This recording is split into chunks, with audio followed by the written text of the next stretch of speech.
stick to the Yi pick.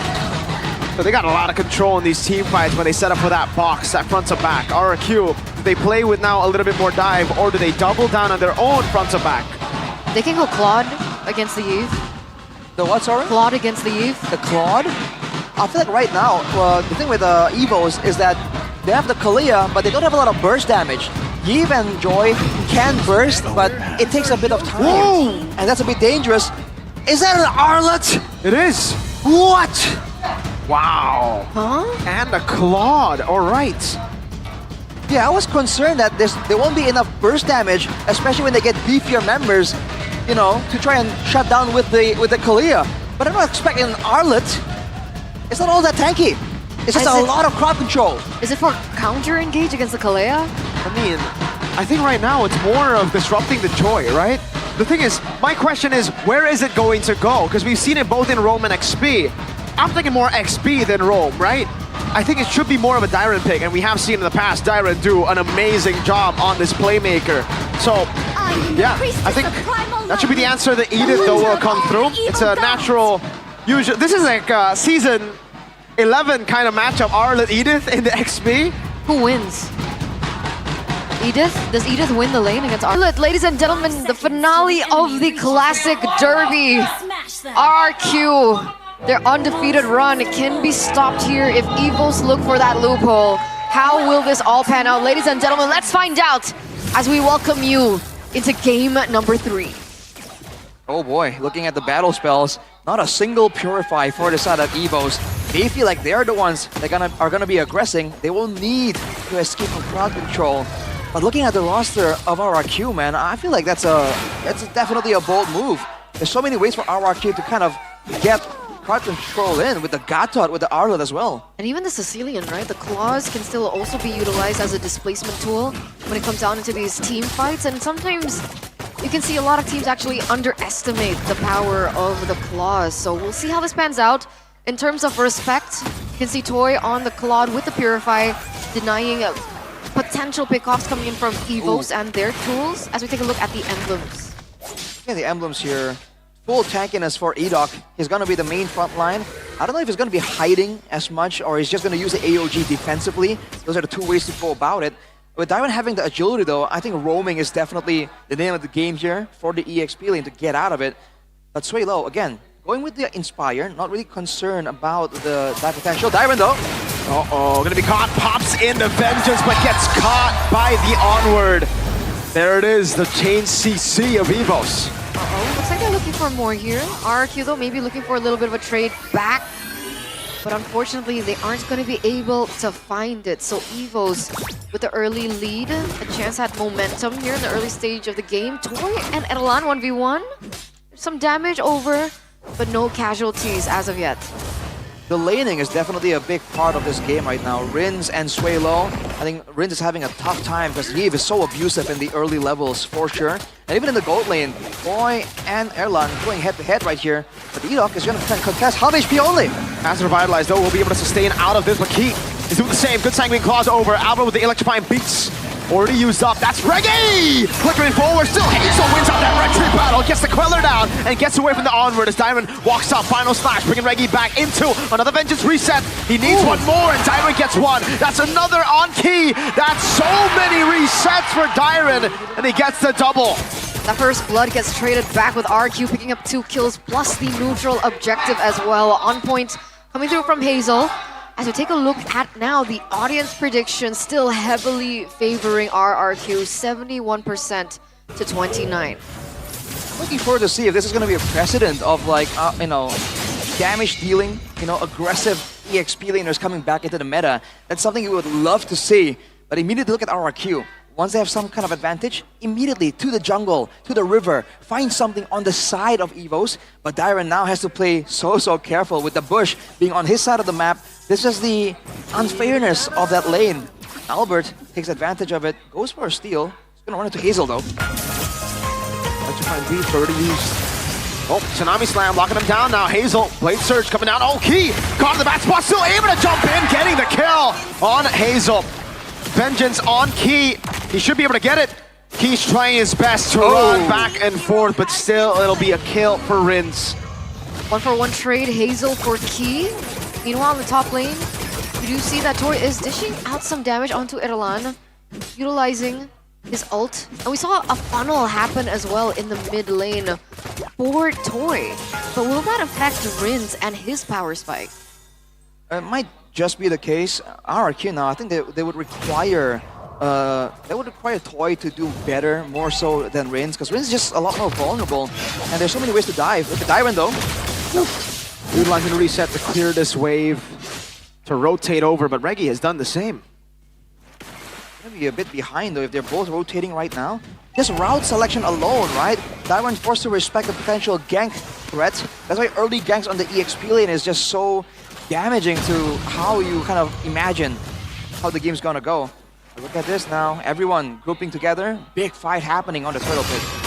Both junglers are at the same level, but Hazel is the first one to it right now. Oh! Great read, Earthshatter flicker, red like a bet, two-man final slash! Into the back now, Rinz dealing damage, Tsunami Slam blocking Hazel down, but he's still able to go on to the turtle!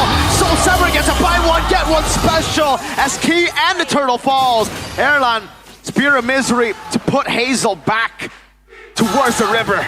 That's a 3-4-0 trade in favor of RRQ. Make it a 4 if they are going to be able to get this turret. The spear does not land for Evos. This is RRQ now picking up the 1,500 gold lead though. Albert? Reset on the bench, just final slash! Unable to get it though. Hazel in the back with the Blade Surge. Can he get the Queller in time? Albert on him now. Hazel, Soul Sever, but they have to concede that kill. Key. Oh, might be looking for it. Rinz is gonna stay. Flickers out. Wow, almost basically a bait there from Key, playing it patient. But good respect from Rinz. He knows that he gets targeted a lot, and he tends to overextend. But he won't be able to flicker for quite a bit right now. Only a 1.5k gold lead, despite the fact that RRQ has been quote-unquote winning a lot of these fights. Evos are getting value from the moments outside of the big moments. So with that pattern that Shevin does not believe in, the longer the game goes, the more chances RRQ will have to kind of force Evos to be where they want them to be. Obviously, with Rinz still also farming 203 up until this point. In terms of item herd, he has 1 plus the Elegant Gem, the Glowing Wand. And as it gets to the 10th minute of the game, as it gets to the 15th minute of the game, those stacks are going to be all the difference when it comes down to these particular team fights. But in that previous turtle take, a huge highlight onto Hazel, right? Despite so much thrown at him, he was still able to get out and still have the ability to pick up that neutral objective, take that retry. He's juggling really well right now, and he actually has the highest amount of gold in the game, even when Toy has been taking all the gold funneled towards him. Hazel is ahead by about 50 gold, it's not a big deal. But look at Key already setting up, Dyron finds him. Oh. Whoa, whoa! Flicker out from Key, he had to respect that. Alright, I thought the Tsunami Slam was used there, but it's not, so no Final Slash. RRQ fighting without a big ultimate tool. Yeah, no Final Slash, there you go, that's a Tsunami Slam. Another lock, Tyron gets away with the vengeance, and it's a free turtle to RRQ. That's perfect turtle for RRQ now. And Toy finally picks up his first item, no, his second item of the game. He's one more away of the Marksman Trinity. Yeah, only the golden staff to go here. Look at Rinz though. Wait a minute. 3 seconds on Flick, unable to escape out of the M. Blocking Tyron down, Edok right there to provide Tyron with the necessary peel. Up top is an opportunity, and Hazel needs to be careful. That's a 2v1 up top. Erlan SOD not landing. Ooh, that was a close one. But now look at the response. Evos rotating to the top side. Hazel is in the area, but he can't do anything. The fact that Rinz was so far out there, by the way, in the mid lane, that was definitely a bit of a surprise to see for us. Yeah, and he gets punished for it, right? 203 earlier on, taken down now, 213. Unfortunately, the Flicker didn't come in time. But what they can utilize is the fact that Hazel was not disrupted in the fact that he was able to get the purple buff. As we take a look at the items. There's a Holy Crystal almost completed for Albert, so magic defense is in order. There you go. Dyron has it. Dyron has Radiant Armor right now, so he can kind of survive longer. It's a great pick against the Eve as well, the repeated sources of damage. For now though, I think RRQ, it's again, it's a matter of who engages first. Super safe. Even with Albert jumping back and forth, he's super safe. There's no kill threat here, because when you're on a God Thought, it's kind of like a reactive pick, right? You have to jump in for the taunt to get you, or he has to wait in the bush. So we have a second. Nice bait. Game fact by GoPay. This marks Arla's debut in MPLID Season 15 after last being used by Luke. BTR winning against Geek. Alright, it's been a while since we've seen Arla. It's a bit too long almost. But the Lord is up right now. Probably gonna fall on the bottom side though.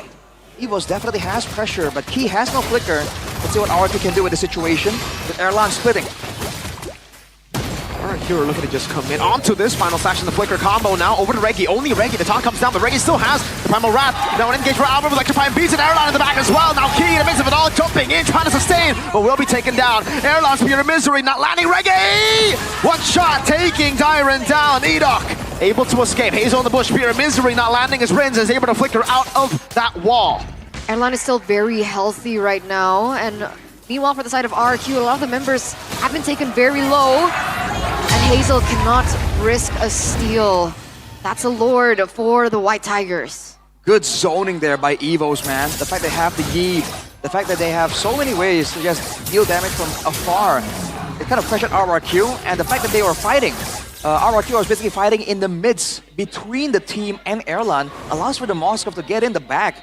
And they have a bit of a front-to-back dilemma here with Rins being so vulnerable on the Sicilian. So you gotta be a bit more careful in the positioning, that's for sure. With the Lord right now, there's good wave clear for rrqvsevos. I think they should be able to clear it, but Evos can try and at least crack one of the base turrets if they can find a big moment. And you know Key is waiting for it. For sure, for sure. But, you know, rrqvsevos have tools to counter the engage themselves, right? They still have Edok. This time Dyron also still has his kit alive and healthy. The Lord gets chunked to half. You can already hear just a bit that final slash from Dyron not landing, but the doubts start to creep in. Tsunami Slam, finding Rins, SOD! Real manipulation from Swalo! Locks them all down! Toy able to jump back to the BMI, but you cannot say that about Dyron, Rins, and Edok. rrqvsevos have been undefeated throughout Season 15, but the White Tigers, they don't like that, they want to change it. They lost yesterday against number 7 on the standings, but this is the Evos that woke up today. This is the Evos rrqvsevos unfortunately have to face today. And it looks like their inhibitor turrets are still standing for the moment. But Evos mean business. 2,700 gold lead. All the rest of the turrets are taken down. It only takes just a little bit more for those inhibitor turrets to fall. Got the replay there. There's about an official tournament smartphone. The engage right there onto Rins of all people. They should have known better almost, but without a frontliner to check. I feel like right now, Edok is kind of put in a tough spot because he has to frontline, but he also has to kind of make plays happen, and he's finding it difficult to do both. rrqvsevos again losing on the scouting because Key has so much more space to wait around to kind of surprise rrqvsevos. And rrqvsevos just are unable to punish, and that's partially due to the mobility issues. The fact that they have a Yeev Evos, they're kind of slowing down rrqvsevos while still outputting that damage. That's the game they want to play, just kite back again and again. And they have so many ways to do so. With the Earth Shatter, with the Void Crystals, with the Spear of Misery as well. So many ways for them to just deny rrqvsevos any kind of fight when they are the ones that desperately need it. Yeah, that's been the main problem that we've seen, right? Them being kind of caught in the box as well from the real-world manipulation. I'm wondering if things can change once Toy gets to a moment in the game where he can withstand the damage and as well as output the damage. Because in terms of damage output, he's already reached the Marksman Trinity. Wait a second, that's a concealed play. Edok looks for a moment. Just poke. That feast, bad impact. Reggie taking low, a quarter down. Now rrqvsevos, do they pull the trigger on this Lord? That warrants a recall. He doesn't. Final slash, Tsunami Slam coming down, retry battle! It's Albert who wins it! Hazel was occupied by Key. Now they go all in, a turn on Quiller! From Hazel, finding an Albert in the back now, looking for the kill on Toy. Rose go BDM from Toy! He buys it in time and Albert got baited in! Can Toy go for the chase? Albert with a dash, BMI, Toy!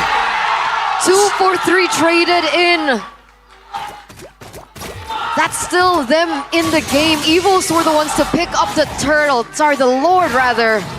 But RRQ traded back for more. Is this going to be a reset, Arashi? That's a bit too close for comfort, man. But RRQ, I dare say the call was made to ignore the Lord and go for the players instead. Hazel was charging up that dash, that stun, and he just went straight to Key. Instead of going for the 50-50 steal right there, RRQ were trying to find a decisive wipeout scenario.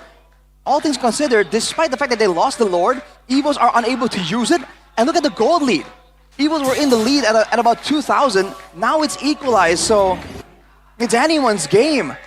Evos get a chance to once again reset, go for the split push for the pick of style. But RRQ, they found a winning, not a winning, but an even scenario there. And that was just way too risky.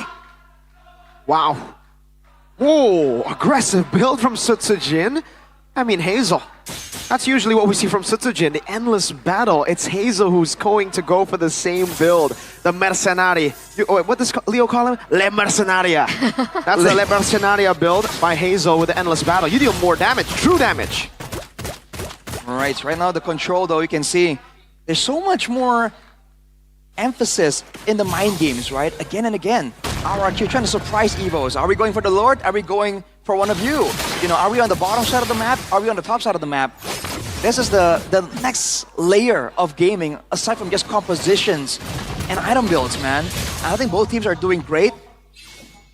But the longer the game goes, remember, there's still great scaling coming through by Rins. He's been shut down quite a bit. Not even level 15 just yet. That's 15 minutes in the game. But he's still getting a decent amount of stacks right here. But he needs to stay within the mid lane, dude. Evos are definitely waiting for him to show up again. Oh man, Evos. The fact that they have the Moss Club as well, they can utilize the far lane to their advantage. Oof. It's not as, you know, I mean technically with Toy, Blood can also find a similar thing.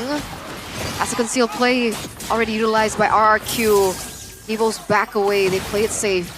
They don't find anything. Ooh, right. That's the purple not taken away. Still in the hands of Albert. That's good for Evos. 10 seconds to go. And already Toy getting busy on the bottom side. Erlan is in position to kind of bounce the wave back, but RRQ at this point, they have enough damage, I think, to force Evos' hand. So you might want to be a bit more careful about that. All right. Who's gonna pull the trigger first, right? Okay. They want to pull the trigger first. RRQ, they got the proper setup. Mid lane was shoved in already. Regi's looking for the play. Hazel. Retro win. Tsunami Slam. Locking Edok down, but it's only just Edok. Regi jumps in with an Earth Shatter now into the back. And that's also into the Airline. Locking up Hazel with the assassination on Airline. Buys the Immortality and the Winter Crown. By so much time, but in the back, Toy has to recall. Hazel buys the Rose Gold Meteor and goes to the Purple Bomb. Sustaining away, but he will be taken down. Shut down from Sway Low. Rins gets another. That's a 2-4-3 trade. But this time RRQ, they're the ones to be able to pick up the Lord. Could this be the moment, the turnaround coming from RRQ? Can they pick up more structures on the board? Rins also finally gets that Divine Glaive. Oh man, that should be the case here. The audience goes wild, and Toy, I guess he has mobility. He's going to try and get some more value. The fact that RRQ though were able to get the Lord, force Evos' hand, and still come out on top, trading 2 for 3 there. I think that's a very concerning sign for Evos. Something isn't really working in their favor in that previous fight. And as the game goes on, like you mentioned, Eterna, Rins has picked up the Divine Glaive. Now, aside from the full build Claude that's trading everyone in your team as they dive in, there's also going to be Rins that's going to be doing so much more damage. It's the poke that RRQ can utilize as we get into the neutral objective takes. Technically, I mean, Suelo does have poke too, but that spammability nature of Rins, oh, they don't commit over it. That could have been bad. Yeah, the teammates from Key weren't really in position there, but RRQ wouldn't know that. All right, that's part of the mind game here. That's one more turret down, and He flickered. huh. Alrighty. RRQ, I guess now with Rins having more burst damage, there's more risk involved with checking forward. You can see Key positioning a lot more carefully here, knowing that the death timers are longer as well. Oh no! Taunt, AOG, no! Purify on Airline! Edok slays him, and now RRQ have one less member to deal with. And it's Erlan, of all members from the White Tigers, the one man you'd want to protect in the 18th, 19th minute of the game. Such bad timing, Erlan. No, RRQ now have all the space that they need. With the lack of damage coming from Evos, they're going to be able to pick up these turrets even without the Lord take. It's a Kumar moment right there, opening up a push key. That should be a base turret take, and look at how Tyron is zoning them. No, they don't want to go in, it's too risky. So they get just a few hits on it, and that's it. They don't take this buff either? Interesting. Toy is going for it. Like you mentioned, Mirko, it's a bit too risky. They know that they're close to the base. They won't have the base turret down just yet, but they do have the setup advantage. You can see the rest of the team still visible by Evos on the top side. Rinse with a... Is it high or is it just decent at this point? It's pretty high, 274 stacks. I think we've seen higher, but look at this. Immediately RRQ again forcing Evos' hand. They're not ready this time. Uh-oh. Reggie spots it, but is it too late? Look at the positioning of the Evos members. Final slash over Reggie with the real inflation, locking Edok down. Diamond going to be locked very low or shatter. Onto him, keep getting the tsunami slam on him. That's going to be Diamond falling. Winter Crown already from the side. Rins able to seal. How about Erlan? Diamond gets taunted. Toy gets another. Reggie losing immortality. Hazel's still there with Toy to save the day, but Erlan, he got taunted again before. He did, but he was still able to push in that top tier turret, so that inhibitor turret still falls in favor of Evos. And the fact that they've been able to reset this entire scenario as well, it's just a complete reset, but with Evos picking up an inhibitor turret. Oh boy, that was a bit too close, man. Again, RRQ, they were trying to go for a play 1v1. No way.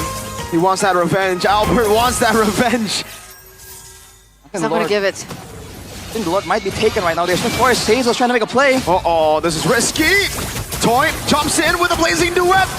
Immortality bot, Hazel, Blade Surge charging. RWM, he gets away from it. Look at the Lord, it should be going to Albert. There should be no way to steal. Hazel walks up, no way. No way! Oh my goodness, Albert still able to get it. Hazel, a mistake from him. Soul Sever, no! He gets out. Oh, so close. We're down to just the nanometers at this point. So close, almost a steal coming in, almost a blunder as well coming from Hazel. But in the end, he gets out alive, and in the end, the White Tigers are the ones to be able to push in with this Lord. 21 minutes, no inhibitor turrets to stave off that pressure. Will this be the final push that Evos need to seal the deal? Somehow it doesn't seem all that guaranteed still, but Evos are definitely looking for a key. Jumps in, Edok. So able to stay out of that range. They have a Sicilian, they can clear it out. Mid lane, coming down in the mid lane. Oh, Tsunami Slam, locking him down. Edok still has, three-man! Final stack from Tyron! Now it's Toy with the Blazing Duet, Reggie's on the Primal Wrath. The Lord is on the base. Albert walking up to find Beach Rins, buys the immortality in time as the mid lane will definitely be taken out. Toy! With a BMI Rins, flicker forward, bad impact key, able to space away. Can he run? No, he cannot! A 1-4-3 trade. They've been able to defend Albert alone. Immortality bot and the glowing wand proc. He has to time this perfectly. Cross from Rins. 4 members down. RRQ are going straight for that end angle. That's it, right? Reggie left alone in his base. I don't think he's going to be able to defend this damage. The undefeated run coming from RRQ. It still stands. Primal Wrath, Toy on the base. 7 seconds for Erlan. Raise your banners! Despite the early game, despite Evos taking them to deep waters, the